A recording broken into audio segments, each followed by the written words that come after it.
시편 81편 말씀입니다.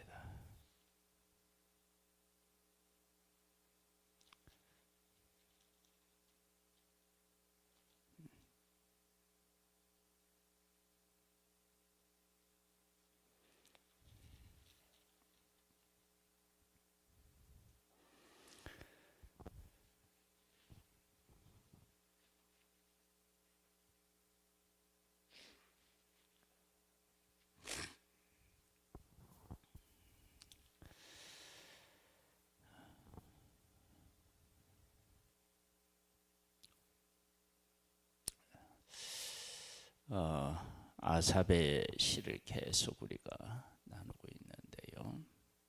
계속해서 무엇을 가지고 이 노래를 하느냐 그러면 출애굽 사건을 가지고 계속 노래를 해요. 그러니까 이 출애굽은 시편의 기자들도 인용하지만 하나님께서도 곳곳에서 출애굽을 언급하시거든요. 그만큼 이 출애굽 사건은 하나님의 백성들에게 아주 중요한 일이었음을 알 수 있고, 그 출애굽에 대한 것을 바르게 이해하면 많은 문제에서 답을 얻을 수 있다라고 하는 사실을 우리가 알 수 있습니다. 한번 볼까요? 우리의 능력이 되시는 하나님을 향하여 기쁘게 노래하며 야곱의 하나님을 향하여 즐거이 소리칠지어다. 시를 읊으며 소고를 치고 아름다운 수금에 비파를 아우를지어다. 초하루와 보름과 우리의 명절의 나팔을 불지어다. 이는 이스라엘의 율례요 야곱의 하나님의 규례로다. 하나님은 하나님의 백성이 즐거이 노래할 수 있도록 하나님께서 일하고 계시다라고 하는 것을 알 수 있습니다. 하나님이 애굽 땅을 치러 나아가시던 때에 요셉의 족속 중에 이를 증거로 세우셨도다. 거기서 내가 알지 못하던 말씀을 들었나니 이르시되 내가 그의 어깨에 침을 벗기고 그의 손에서 광주리를 놓게 하였도다. 하나님께서 하나님의 백성들이 종으로서 살아가던 그들을 하나님의 자녀로서 살아갈 수 있도록 모든 짐을 다 벗기고 그들을 자유롭게 하셨습니다. 내가 고난 중에 부르짖음에 내가 너를 건졌고 우레소리의 은밀한 곳에서 네게 응답하며 무리바 물가에서 너를 시험하였도다. 하나님께서 부르짖는 고통 가운데서 건지고요. 하나님께서 그 부르짖음에 응답하셨습니다. 그렇게 응답하시고 난 후에 그들을 다시 시험하셨대요. 무리바 물에서 시험하셨는데 하나님의 백성이 그 시험을 통과하지를 못해요.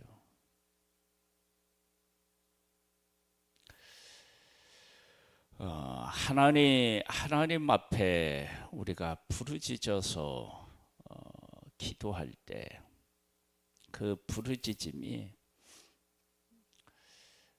무엇을 근거로 한 부르짖음인지를 자꾸 살펴야 됩니다. 이스라엘 백성들이 애굽에서 부르짖었는데 그 부르짖음은 하나님께서 자기들을 택하시고 자기들에게 언약하신 그 백성을 근거로 해서, 즉 하나님 안에서의 자기의 존재를 인식해서 하나님 앞에 부르짖는 부르짖음이 아니었고, 육신적으로 고통스러우니까 부르짖었던 거예요. 이건 완전히 다릅니다. 그러니까 육신적으로 어려우니까 부르짖는 거예요. 하나님이 구원해 내셨어요. 그러다 다시 그런 어려움이 있으니까 다시 하나님을 원망하고 불평불만을 갖는 거예요. 이것은 누구랑 크게 다르지 않느냐 그러면 애굽 사람들하고 크게 다르지 않아요. 애굽 사람들에게 하나님이 재앙을 내리실 때 애굽 사람들이 하나님 앞에 막 부르짖어요. 우리 도저히 안 된다고. 그러니까 하나님께서 그래? 그럼 내일 이맘때, 내일 이때, 그렇게 하나님께서 애굽 사람들에게 내린 재앙을 없게 하셔요. 그러면 그들이 숨을 쉴 만하면 다시 하나님의 백성을 괴롭혔어요. 우리가 하나님 앞에 부르짖는데 그 부르짖음이 무엇을 근거로 한 부르짖음인지를 생각해 봐야 합니다. 8절 내 백성이여 들으라. 내가 네게 증언하리라. 이스라엘이여 내게 듣기를 원하노라. 너희 중에 다른 신을 두지 말며 이방 신에게 절하지 말지어다. 나는 너를 애굽 땅에서 인도하여 낸 여호와 네 하나님이니 네 입을 크게 열라. 내가 채우리라 하였으나 내 백성은 내 소리를 듣지 아니하며 이스라엘이 나를 원하지 아니하였도다.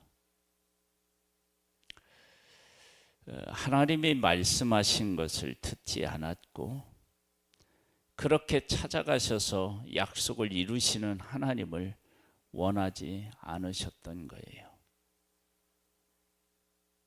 그렇게 부르짖어서 찾아가서 구원해 냈는데 하나님 소리를 안 듣는 거예요. 왜? 하나님을 원하지 않았으니까. 그럼 그들은 뭘 원해서 그렇게 부르짖었느냐?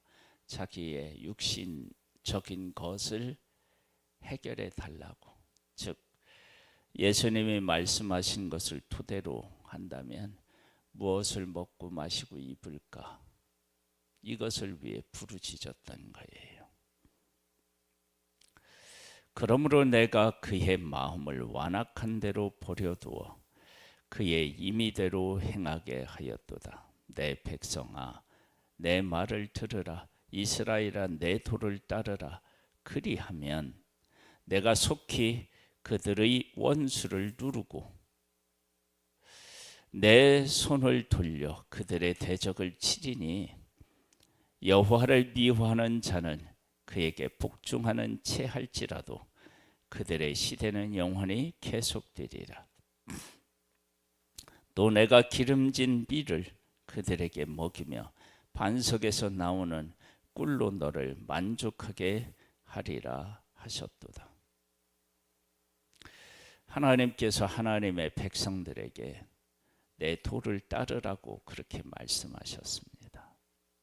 하나님은 하나님의 백성들을 애굽에서 구원해내서 약속의 땅에서 이렇게 심으시고 그들에게 은혜를 베풀어 주시려고 하는 그런 마음이 있으셨어요.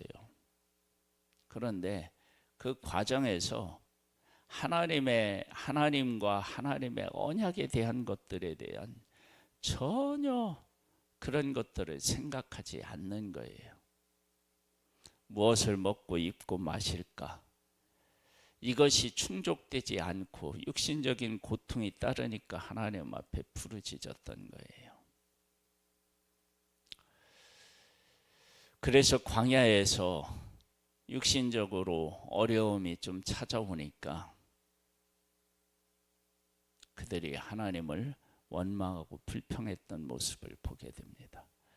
하나님의 구원도 기억하지 않고 하나님도 인정하지 않는 거예요. 그래서 그들은 송아지를 만드는 그런 죄를 또 범하게 됩니다. 우리가 하나님 앞에 부르짖을 때 무엇을 근거로 해서 부르짖는지를 잘 생각을 해봐야 됩니다. 우리가 육신적인 것들을 앞세워서 항상 부르짖으면 다시 육신적인 것들에 문제가 생기면 하나님을 원망합니다. 그런데 하나님의 백성이 애굽에 있을 때 내가 하나님의 백성이며 하나님의 백성으로서 하나님의 언약을 기억하고 그 언약을 근거로 하여서 기도하게 되면 하나님께서 우리를 하나님의 백성이라고 하셨지. 그리고 우리를 구원해 내셨지. 그리고 이 길이 하나님께서 약속하신 약속의 땅으로 인도하시는 그 길이지. 그 안에서 생각하면 광야에서 과연 그렇게 원망했을까라고 생각해 보면 아닐 거예요. 그러니까 우리가 하나님 앞에 부르짖을 때 하나님이 그 백성을 구원하실 때 하신 말씀처럼 내 백성을 보내라. 내 백성. 그들이 나를 섬길 것이니라. 하나님이 그들을 찾아가신 목적은 그들이 하나님의 백성이었기 때문이고 그들이 하나님을 섬기면 하나님이 그들과 함께하고 그래서 함께하기 위해서 그들을 구원해 내셨는데 그들은 그 하나님의 진정한 마음과 목적과 의도를 깨달아 알지 못하고 무엇을 먹고 입고 마실까에 취해서 그것이 그들 가운데 주어지지 않으니까 출애굽 과정에서 계속 원망했던 것입니다. 우리들에게 필요한 것은 예수 그리스도를 우리 가운데 보내서 우리를 구원하셔서 우리와 함께 하시고자 하는 하나님의 근본적인 것들을 우리가 깊이 깨달아 알고 그 가운데서 우리가 기도하고 하나님의 일하심을 경험하면서 하나님과 함께 살아간다면 우리는 정말 복된 삶을 살아갈 수 있게 됩니다. 그런 복을 누릴 수 있게 되기를 주님의 이름으로 축복합니다. 아버지 하나님 감사합니다. 우리에게 은혜 위에 은혜를 더하여 주시니 우리가 찬양할 수밖에 없습니다. 이 찬양이 지속되려면